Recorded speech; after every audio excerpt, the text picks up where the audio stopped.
eu quero partilhar com vocês agora a palavra de Deus e convido você para abrir sua Bíblia comigo no Salmo 127 e 128. Esses dois salmos, segundo os estudiosos, embora não conste no texto bíblico o nome do escritor, mas são atribuídos, até numa espécie de consenso quase unânime, a Salomão. E esses dois salmos, na verdade, devem ser lidos em sequência, porque eles tratam do mesmo assunto sequenciadamente.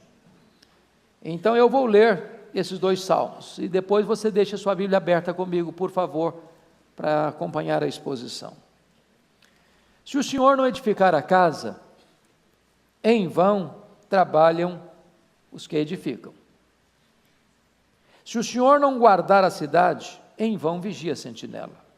Inútil vos será levantar de madrugada, repousar tarde, comer o pão que penosamente granjeastes aos seus amados, ele os dá ou o dá enquanto dormem.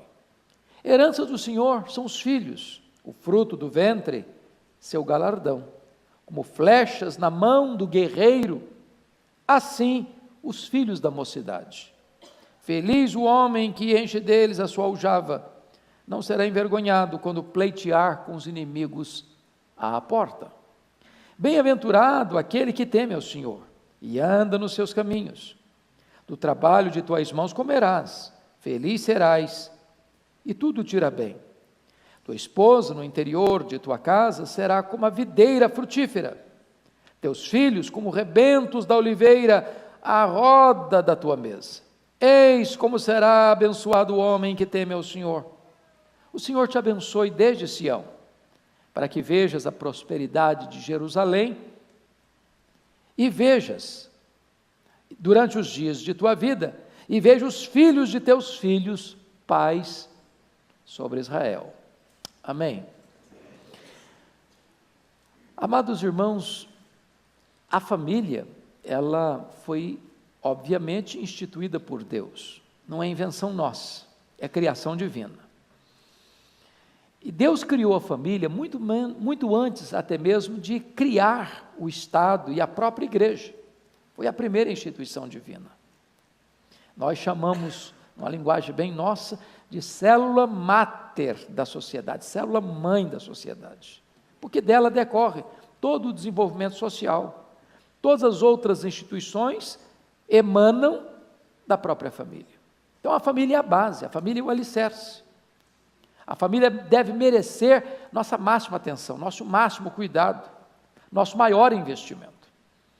Quando a Bíblia está estabelecendo os princípios e critérios para se formar a família, está lá em Gênesis 2:24 assim: por isso deixará o homem seu pai e sua mãe, se unirá à sua mulher, tornando-se os dois uma só carne. E aí tem três pilares que devem sustentar a família. Primeiro pilar é que casamento é a união de um homem com uma mulher. Deixará o homem seu pai e sua mãe, se unirá à sua mulher. Obviamente, para constituir um casamento à luz do ensino de Deus, o casamento tem que ser entre um homem e uma mulher, um masculino e um feminino, porque só um masculino e um feminino podem se unir e procriar, e prosseguir esse mandato cultural. Logo, por mais que a sociedade aplauda, ou por mais que a sociedade legitime a relação homoafetiva, ela está na contramão do preceito divino. Mas esta relação não é apenas heterossexual, o casamento é também monogâmico, porque o texto diz: por isso deixa o homem seu pai e sua mãe, e se unirá à sua mulher, não às suas mulheres. Notem vocês que há dois extremos, ambos perigosos: a poliginia e a poliandria. Poliginia é um homem ter mais de uma mulher, ter várias mulheres. Poliandria é uma mulher ter vários homens. Tanto uma coisa quanto outra está fora do projeto de Deus. Vocês se lembram de Salomão? Diz a Bíblia que ele teve 1000 mulheres. 300 princesas, 700 concubinas. Eu acho curioso que ele podia ficar com uma mulher diferente e só repeti-la depois de 3 anos. Aí as pessoas que gostam da vida boêmia poderiam pensar, bom, esse era o homem verdadeiramente feliz. Não dava nem para a mulher chatear com ele, porque quando ela chateava, ele já pulava para outra, e para outra, e para outra. Sabe o que ele vai dizer nesse cenário todo? Dentre todas essas mulheres, ele não encontrou nenhuma. Frustração com as mulheres? Não. Frustração com ele. Porque quem quer ter mais de uma mulher não tem nenhuma. Porque este é o projeto de Deus. Não há espaço no coração do homem para amar mais de uma mulher, não há espaço no coração da mulher para amar mais de um homem. Por quê? Porque o projeto perfeito do Criador é a monogamia. Mas você pode até argumentar, bom, mas homens de Deus no passado foram poligâmicos. E aí? Será que eu posso ser um homem de Deus e ser poligâmico? As pessoas que usam esse argumento, de Abraão, de Davi, de Jacó, de Salomão, fazem uma leitura errada da Bíblia. A leitura da Bíblia não é a leitura exemplarista, mas a leitura preceitual. O que significa isso?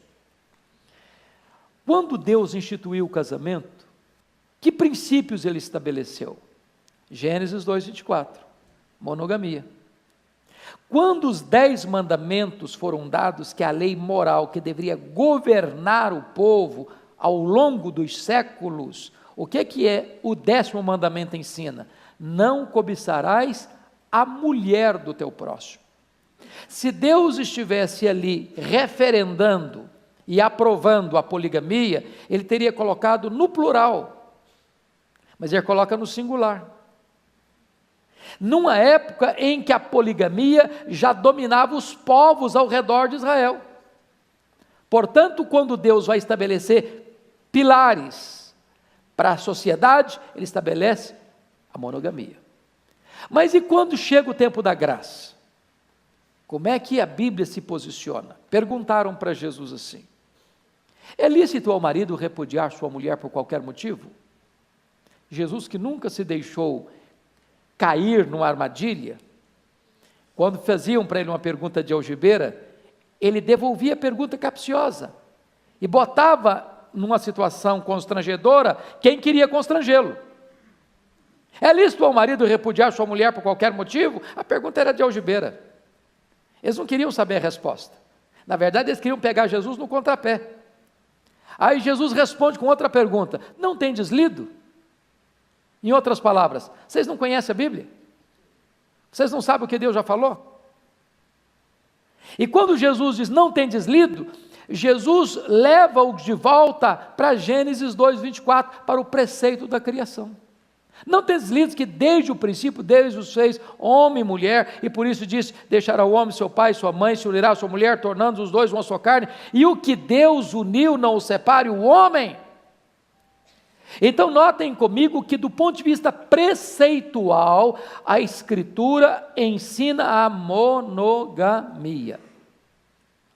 Mas o texto termina e diz o seguinte, tornando-se os dois uma só carne. O que o texto quer dizer com isso? O casamento ele é heterossexual, ele é monogâmico e ele é monossomático. A palavra soma no grego, corpo, monossomático significa uma só carne. O que significa praticamente isso? Significa o seguinte: a relação sexual entre um rapaz e uma moça antes do casamento não é o preceito divino.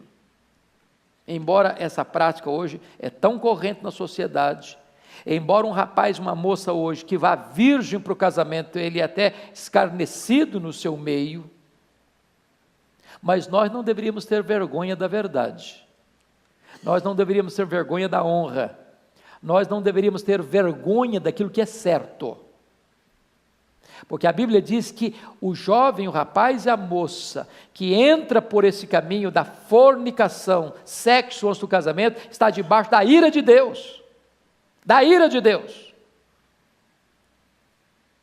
Agora, o sexo fora do casamento, a Bíblia diz que é adultério. E só aqueles que querem se destruir cometem tal loucura. Porém, se Deus proíbe o sexo antes do casamento e fora do casamento, Deus abona e aprova o sexo no casamento. De tal maneira que no casamento o sexo é uma ordenança, não vos priveis um ao outro. Então esse é o projeto de Deus para um casamento. Agora, vamos partir para um outro aspecto, que é o texto que nós acabamos de ler. Aqui esse texto, esses 2 salmos, falam de 4 fases bem distintas de uma família. Os versos 1 e 2 tratam da primeira fase de uma família. Qual a fase? A fase do casamento. A fase do casamento. Então vamos ver. Primeira fase é o casamento. Versículo 1: se o Senhor não edificar a casa, em vão trabalham os que a edificam. A primeira coisa que um rapaz e uma moça devia pensar na hora de casar é o seguinte: nós não estamos construindo uma casa, nós estamos construindo um lar, uma família. Assim como você, como um prudente construtor, segundo Jesus, não pode construir sobre areia, porque se você construir sobre areia, a chuva cai no telhado, o vento sopra na parede, e o rio bate no alicerce, e essa casa cai. Você, ao constituir uma família, não pode construir essa família, a não ser num alicerce sólido. E esse alicerce sólido não é nem mesmo o amor. Esse alicerce sólido é Deus. Prestem bem atenção nisso. Você conhece gente que casou por amor e depois terminou o casamento ferido, magoado, ressentido nas barras de um tribunal? Porque confiaram no seu sentimento, confiaram nas suas emoções, confiaram neles mesmos para construir uma família. Se o Senhor não edificar a casa, em vão trabalhos que edificam. Então, se eu estou falando para rapaz e moça aqui, se eu estou falando para pais de rapazes e moças aqui, vamos entender isso. A primeira necessidade que nós precisamos ter para começar uma família é construí-la sobre o próprio Deus, porque se Deus não edificar, você vai edificar em vão.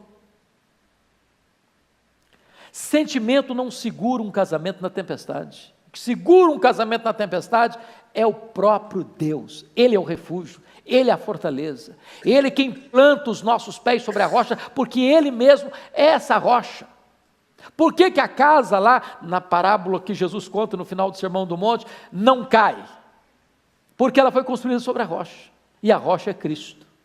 E nós precisamos entender isso. Nós não precisamos tanto de uma casa mais bonita. Já perceberam isso? Quantos preparativos para um casamento? Convidados, local, cerimonial, música, flores, ornamentação, convites. O ritual, quem vai pregar, quem não vai pregar, quem vai cantar, quem não vai cantar. O que vai ser servido? São tantos preparativos e às vezes não se para um minuto sequer para pensar o seguinte: como é que nós estamos edificando essa família? Como é que nós estamos começando essa família? Tem que ser sobre Deus. Se o Senhor não edificar a casa, em vão trabalham os que a edificam. O que faz um casal feliz não é o tamanho da casa que moram, não é a quantidade do salário que recebem, não é a profissão que exercem, não é o status que possuem na sociedade, é se esse casamento está sendo construído sobre o verdadeiro fundamento que é Deus. Segunda coisa aí, notem comigo, a necessidade de valorizar mais o ser do que o ter. Olha o verso 2 comigo. Inútil vos será levantar de madrugada, repousar tarde, comer o pão que penosamente granjeastes, aos seus amados ele o dá enquanto dorme. Então pense comigo que 2 jovens se casam. Eles não nasceram num berço de ouro, eles precisam construir juntos a sua vida financeira, Aí eles pensam o seguinte: bom, vamos ralar, vamos trabalhar. Então vamos trabalhar o máximo, vamos fazer o máximo, e vamos dedicar o máximo, e vamos nos empenhar no máximo. E aí o que acontece com esse casal? Um trabalha no horário, o outro trabalha no outro, um sai para um lado, o outro sai para o outro, e aí saem de madrugada. Já o dia não amanheceu ainda, já estão levantando, estão acordando, vamos trabalhar, vamos ganhar dinheiro, vamos construir um patrimônio, vamos garantir a nossa segurança financeira para o futuro. E aí eles chegam em casa tarde da noite, vão dormir tarde da noite, na hora de comer o pão, come apressadamente, atabalhoadamente, para ganhar mais tempo. Não vivem.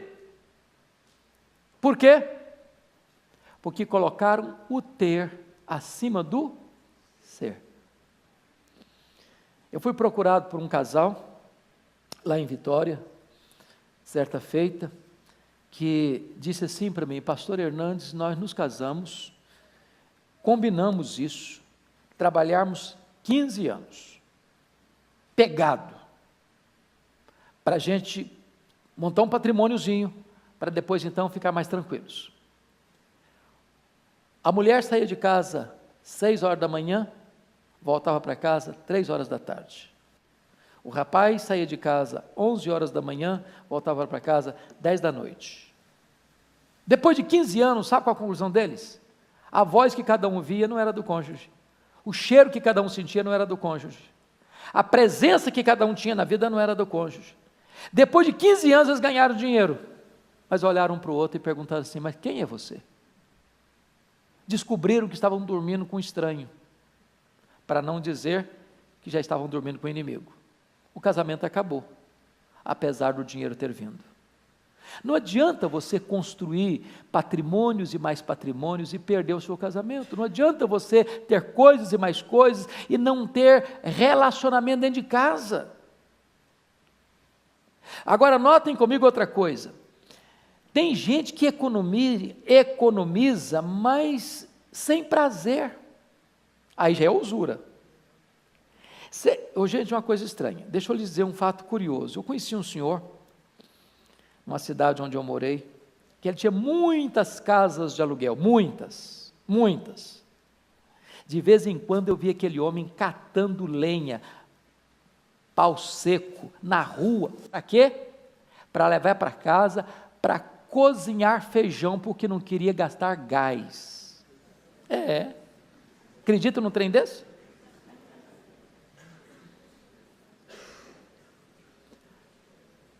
Eu conheço pessoas que são ricas, têm muito dinheiro guardado e vivem na miséria.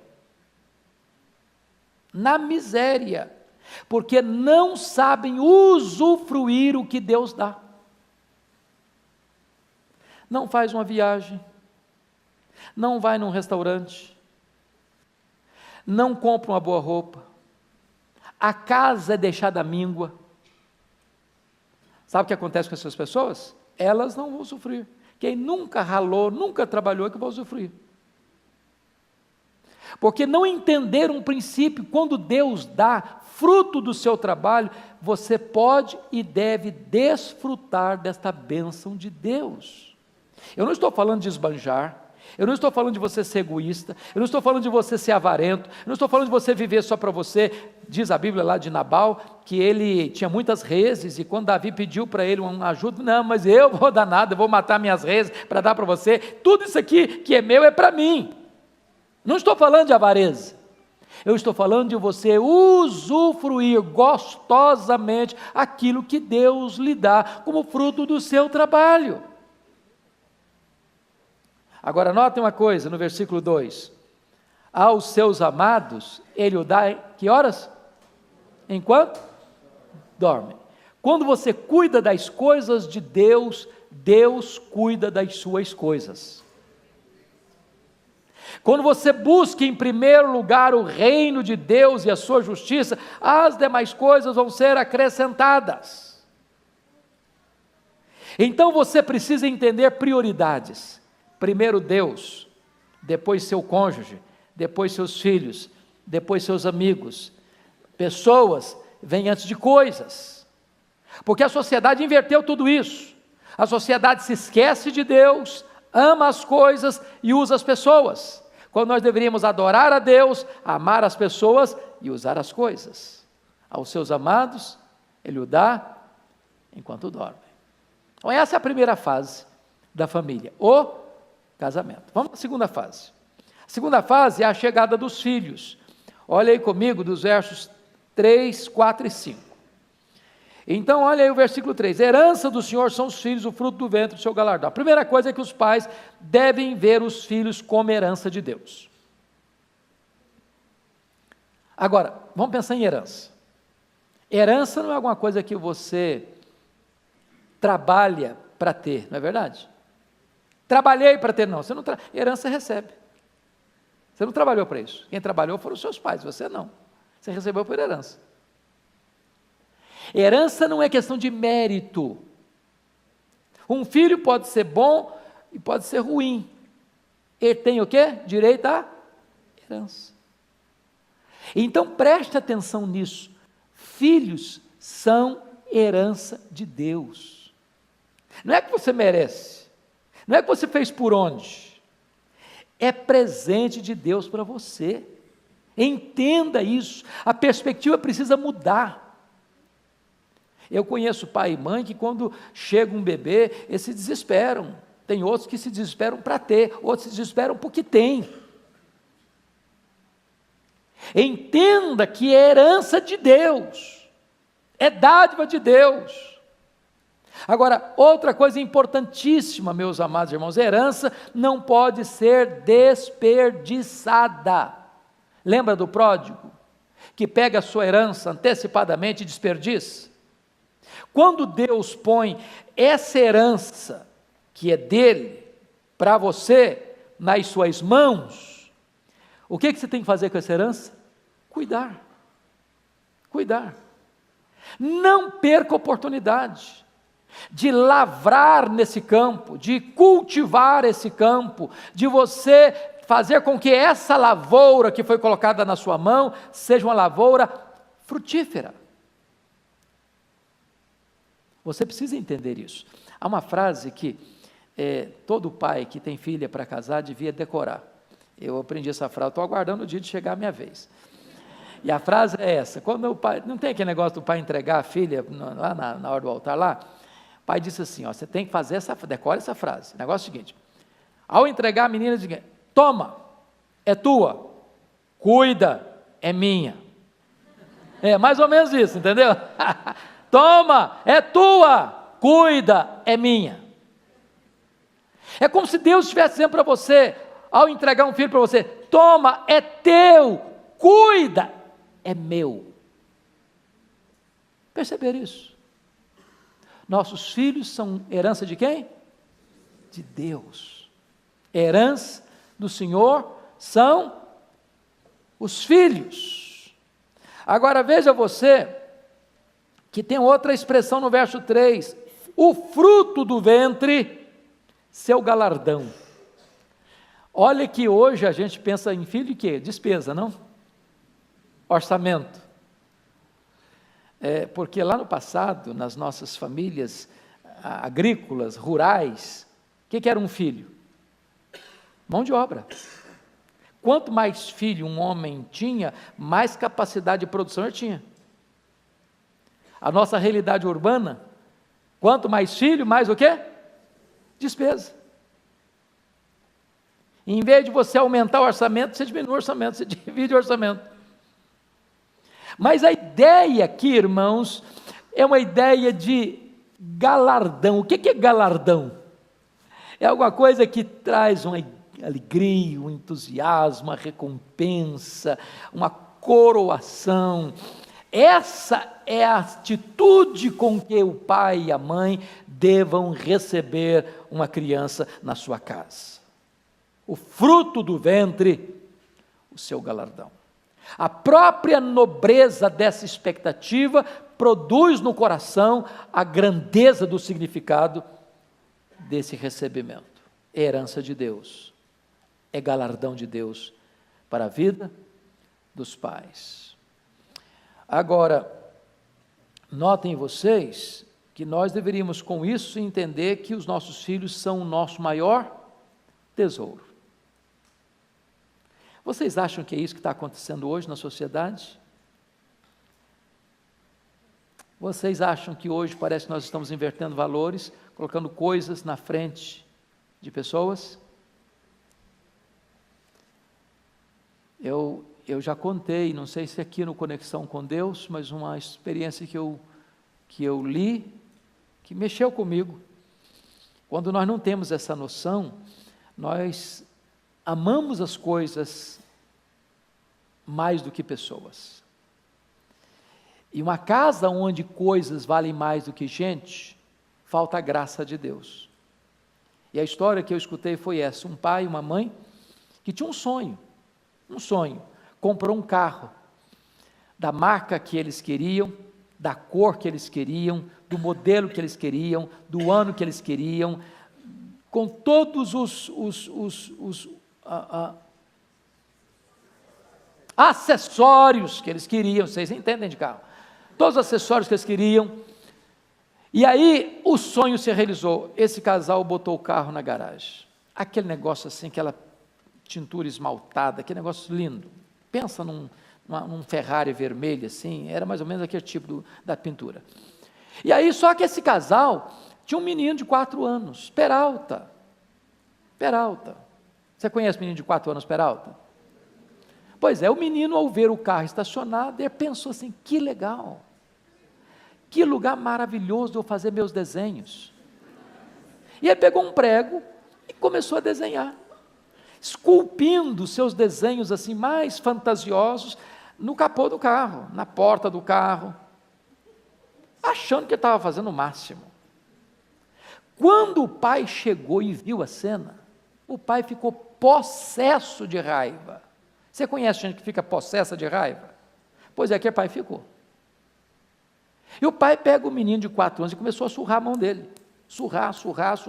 E o pai perdeu o controle. Você conhece gente que perde o controle emocional? Que destempera emocionalmente? Que não sabe ter domínio próprio na hora dessa? Foi além das medidas. Quando deu por fé, o menino estava com as mãos deformadas de tanto apanhar. Correu com o menino para o hospital, não teve mais jeito. Tiveram que amputar as 2 mãos do menino. Para salvar o menino, tiveram que amputar as 2 mãos. No outro dia o pai foi no hospital, desesperado.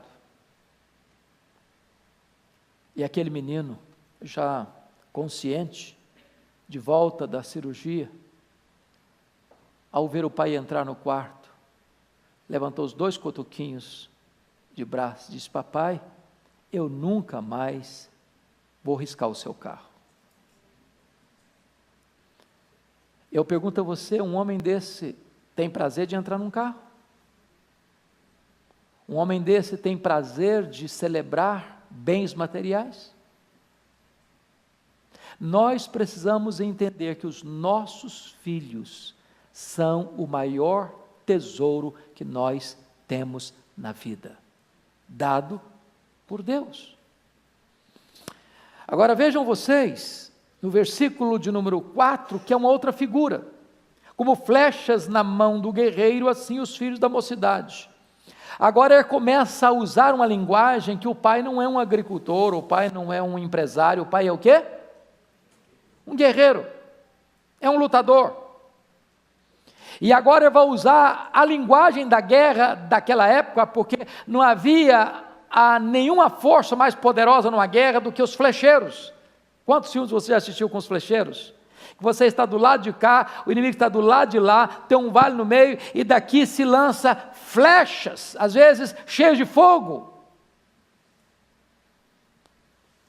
Só que a flecha tem 3 significados. Primeiro, todo guerreiro precisa carregar suas flechas. Todo guerreiro. Nas costas.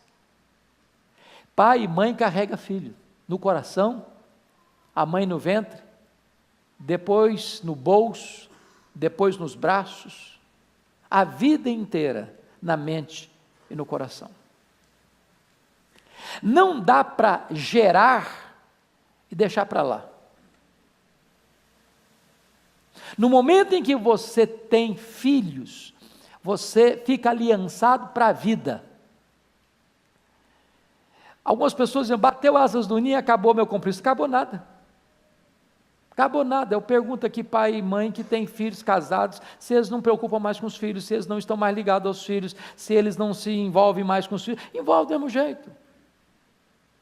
É uma relação, pode ter saído do ninho do ponto de vista da independência financeira, da independência emocional, mas você continua completamente ligado. O que diz respeito a um filho seu, diz respeito a você. Mas a segunda coisa de um flecheiro, de um guerreiro, é que ele não desperdiça suas flechas, ele lança suas flechas para um alvo específico. Em outras palavras, meus amados irmãos, nós não criamos filhos para nós criamos filhos para Deus e para a vida. Nós lançamos os nossos filhos. Não é bom, não é saudável criar um clã. Sabe o que é um clã? Filho casa, faz um puxadinho na casa. Aí outro filho casa, faz outro puxadinho na casa. Não tem jeito de fazer o puxadinho para os lados? Levanta mais um andar. E aí vira uma confusão. Sabe por que vira uma confusão? Se a nora sua brigar com seu filho perto de você, você fica com raiva da nora. Só que a nora brigou com o seu filho, que é o marido dela, daqui a meia hora os dois estão legal de novo. Tudo resolvido, com a nora, com a sogra não, com o sogro não. Quem casa, quer casa e precisa de casa. É melhor você morar numa tapera do que morar numa mansão com seus pais depois de casado. Aluga uma meia água. 2 quartos, 1 quarto só, não tem problema, mas você precisa ter o seu cantinho, porque os pais precisam lançar a flecha. Mas em terceiro lugar, nenhum guerreiro desperdiça a flecha, ele lança a flecha no alvo certo. Então pais crentes criam filhos para a glória de Deus, pais crentes criam filhos com princípios de Deus. É bem verdade que um filho ou uma filha pode não querer seguir essa orientação, pode resistir a essa orientação, mas isso não isenta você da responsabilidade de continuar insistindo, ensinando na linguagem bíblica e inculcando, botando na cuca deles. Isso dá trabalho, mas lança a sua flecha. O texto conclui dizendo que feliz o homem que enche deles a sua aljava, não será envergonhado quando pleitear com os inimigos à porta. Sabe o que significa isso? Diz os entendidos que quando os nossos filhos são pequenos, eles choram para ficar conosco. Quando eles crescem, nós choramos para ficar com eles. Se você não plantar hoje, você não colhe amanhã. Olha o princípio de Deus. No começo, você protege os seus filhos. No final, seus filhos protegem você. Esse é o projeto de Deus. Quando os seus filhos são tenros, às vezes sem capacidade de se protegerem, cabe a você, pai, cabe a você, mãe, protegê-los. Mas depois, suas forças vão se acabando, e eles vão se fortalecendo, e amanhã quem vai defender você são os seus filhos. Esse é o projeto de Deus. Essa é a ideia de Deus de família. Mas vamos para a terceira fase. Olha comigo aí. A terceira fase é a fase dos filhos grandes. Salmo 128, versos de 1 a 4. Confira aí comigo. Sabe o que eu acho lindo? Como é que esse casamento começou? Com Deus. Se o Senhor não edificar a casa, em vão trabalhos que edificam. Começou o quê? Com Deus. Deus é o alicerce. Deus é o construtor. Deus é o edificador. Como é que essa família está depois que os filhos crescem? Olha o verso primeiro. Bem-aventurado aquele que teme ao Senhor e anda nos seus caminhos. Quem começa bem, continua bem. Quem começou no caminho certo, continua no caminho certo. É por isso que os casamentos mistos são tão perigosos. São tão perigosos. Porque quando o começo já é duvidoso, quando o começo já é conflituoso, quando não há consonância de pensamento, de fé, de valores, começa errado. A possibilidade de errado é muito grande. Eu gosto muito de um livro do Jaime Kemp, quando ele diz o seguinte: estatisticamente falando, 75% dos casamentos mistos dão errado. Não quer dizer que dois crentes casando não dá errado, não. Às vezes dá também. Porque não basta só casar, é preciso manter o casamento. Mas ele diz o seguinte: vamos imaginar o seguinte, então, que você trabalhe no Rio de Janeiro e você precisa pegar uma ponte aérea de Congonhas para Santos Dumont toda semana. Mas vamos imaginar assim, de uma forma muito maluca, que no último ano, 75% dos voos que saem de Congonhas para Santos Dumont estão caindo no mar Mediterrâneo. Eu pergunto a você, você tomaria um voo desse? Você embarcaria numa aeronave dessa? Nenhuma pessoa sensata faria isso. E não obstante 75% dos casamentos mistos fracassarem, tem tantos que estão embarcando nessa aeronave. Olhe comigo o versículo de número 2. Ele colocou lá no começo do casamento o dinheiro na proporção certa, lembra disso? Valorizando mais o ser do que o ter. Não correndo desesperadamente, levantando de madrugada, dormindo tarde, comendo apressadamente. Olha aí a perspectiva depois da família já constituída, versículo 2. Do trabalho de tuas mãos comerás, feliz serás, e tudo te irá bem. Notem aqui primeiro, integridade. Não, o negócio está difícil, gente, trabalhar hoje, quem trabalha não ganha nada, quem rala não progride, quem fica suando a camisa não enriquece, então eu vou dar um jeitinho, eu vou dar uma manobra, eu vou entrar com uma propinazinha, eu vou fazer alguma coisa nos bastidores aqui, porque quem está levando vantagem é esse pessoal que está roubando mesmo, está levando vantagem mesmo, está enriquecendo mesmo, já anda de jatinho particular, tem iate, tem mansão, tem isso, tem aquilo, eu vou também entrar por esse caminho. Não. Olha o que o texto, versículo 2 diz: do trabalho de tuas mãos comerás. Está falando que você vai ficar rico? Mas, qual o resultado disso? Feliz serás. Ô gente, você pensa comigo, honestamente, esses concidadãos nossos que estão envolvidos nesses escândalos financeiros aí da atualidade, vocês acham que essas pessoas dormem em paz?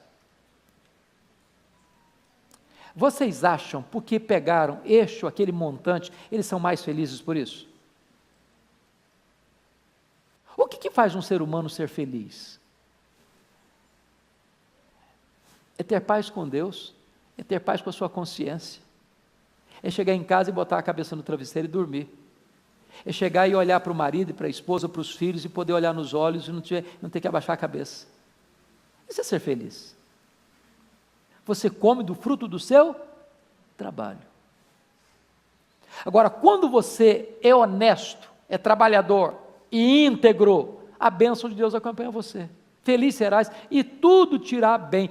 Tudo te irá bem não significa que você vai ser o cara mais rico da cidade, não. Significa que você vai ser próspero. E prosperidade não é só dinheiro. Prosperidade é paz, prosperidade é alegria, prosperidade é harmonia, prosperidade é família unida, prosperidade é a bênção de Deus sobre a sua cabeça. Mas olhe mais, terceiro lugar, o casamento é feliz e os filhos florescem num clima de união. Notem comigo, por favor, o que está escrito no verso 3. Tua esposa no interior de tua casa será como a videira frutífera, teus filhos como rebentos da oliveira ao redor da tua mesa. Duas coisas merecem destaque aqui. Notem como a mãe tem um papel fundamental como elo de ligação e união da família. Irmãos, Deus deu à mulher, você mulher, Deus deu para você essa habilidade, essa graça de você ser agregadora dentro da sua família. Quer um exemplo? Faça uma pesquisa. Quando você nota numa família que primeiro morre o homem deixando a mulher viúva, já numa idade mais avançada, via de regra a família continua unida.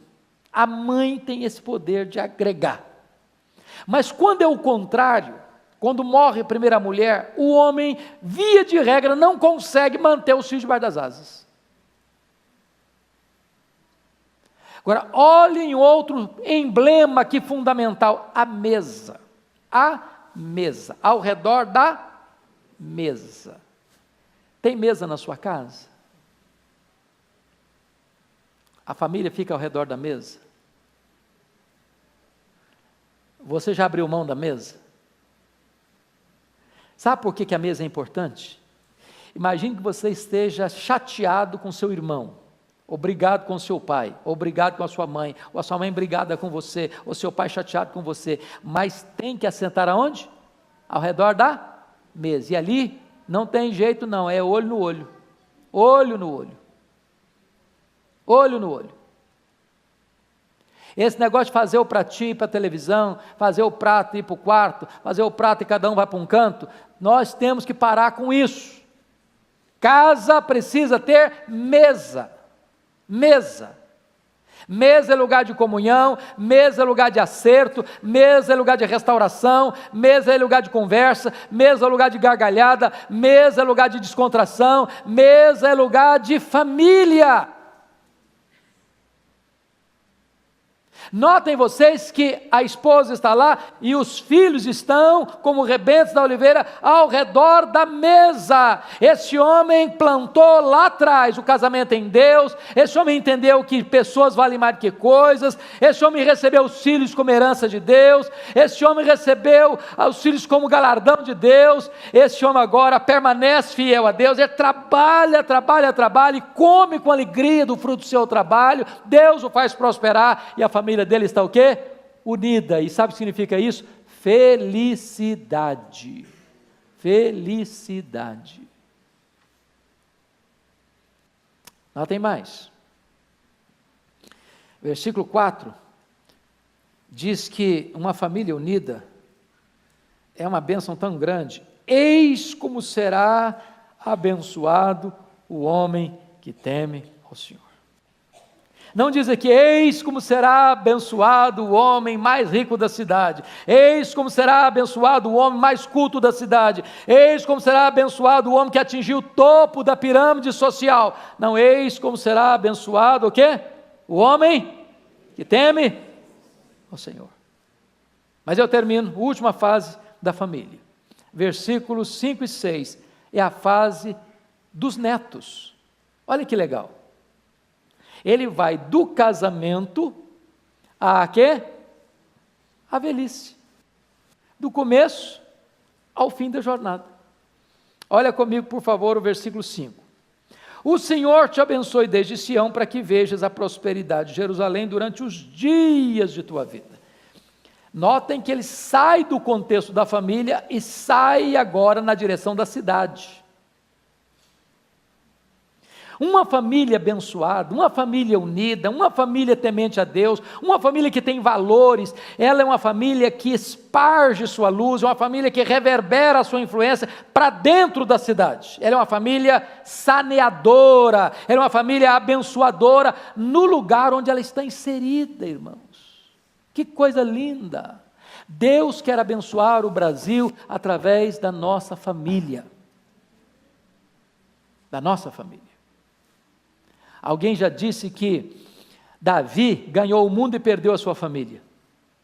Alguém já disse que Noé perdeu o mundo e ganhou a sua família.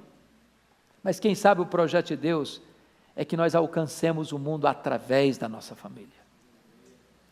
Mas finalmente, confira comigo, versículo de número 6, e vejas os filhos de teus filhos, pais sobre Israel.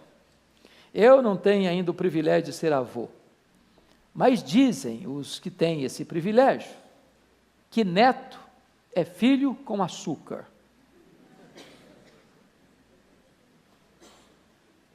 Os pais mais bravos amansaram. O filho não podia encostar em nada que estava em cima da mesa. Neto pula em cima da mesa, fala nada. O melhor conceito de avô que eu já encontrei até hoje é esse: avô é um burro bravo que o filho amansou para o neto montar. Avô é um burro bravo que o filho amansou para o neto montar. Dá a impressão que é isso mesmo. Eu vou esperar chegar lá para eu ver se essa teoria é verdadeira. Mas que privilégio, né? Você poder ver os filhos, e agora ver os filhos dos filhos. Tem uns que são mais abençoados que ver os filhos dos filhos, dos filhos. A minha irmã já é bisavó, você acredita num negócio desse? Nem avô, só é bisa. Então é um privilégio você ver a sua descendência se perpetuando na terra. Agora, talvez você possa dizer, pastor, mas eu não tenho filhos, e como é que fica a minha vida? Bom, tem pais que são pais adotivos, e eu gosto muito da ideia da adoção, porque Deus é um Deus pai adotivo, né? Ele nos adotou, depois Ele nos gerou, pelo Espírito Santo. Mas sabe qual é a diferença às vezes de um pai natural, uma mãe natural, para um pai e uma mãe adotivos? Que um filho natural pode vir sem planejamento. Concordam comigo? Conhece pai e mãe que não estava planejando e chegou o menino? Chegou a menina? Não tem filho adotivo sem planejamento. Não tem. Todo filho adotivo, ele é escolhido deliberadamente, propositadamente. É uma escolha de amor. Ninguém conscientemente diz, eu vou adotar um filho para arrebentar com ele. Eu vou adotar um menino porque eu quero descarregar minha ira em alguém, então eu preciso adotar um para ter motivo para descarregar. Ninguém faz isso, só sou um insano. Mas vamos imaginar que você hoje não sou nem pai natural, nem mãe natural, nem pai adotivo, nem filho adotivo. Você pode ter muitos filhos, o quê? Espirituais. Você pode gerar filhos espirituais. Cuidar deles. Não foi assim que Paulo chamou Timóteo? Meu filho. Meu filho. Então, amados, que Deus nos ajude a investir na nossa família. Que Deus nos dê graça para que a nossa família seja um cenário de vida. Que Deus nos abençoe para que a nossa família seja uma bênção na sociedade. Talvez você diga, pastor, mas a minha família é tão complicada, mas é a sua família, você não tem outra. Você não pode trocá-la por outra. Então invista nela. Então cultive essa lavoura. Então faça o melhor que você pode para que essa família melhore, para que ela seja uma bênção, para que ela seja uma fonte de alegria para você e de prazer para a sua alma e de glória para o nome de Deus. Vamos ficar em pé, queridos, e vamos cantar ao Senhor mais um cântico, e depois nós vamos orar e impetrar a bênção. Que Deus abençoe vocês. Talvez eu nunca esqueço de uma palavra do pastor Jeremias, eu acho que ele é oportuno quando diz isso. Você não é o que você escuta, você não é o que você sente, você não é o que você fala, você é o que você faz. Então eu gostaria que você hoje pudesse pensar uma coisa: o que é que eu vou fazer lá dentro da minha casa para melhorar o meu ambiente? Talvez pegar seu filho no colo, dar um beijo nele. Talvez falar para o seu pai, para a sua mãe: papai, mamãe, eu te amo. Talvez dar um abraço no seu irmão, que tem tempo que você não dá. Talvez sentar com os seus filhos e dizer: meus filhos, eu tenho os maiores sonhos para vocês, para que vocês conheçam a Deus, temam a Deus, para que a gente seja uma família unida, para que a nossa descendência possa ser uma bênção na terra. Faça algo que surpreenda você e surpreenda a sua família.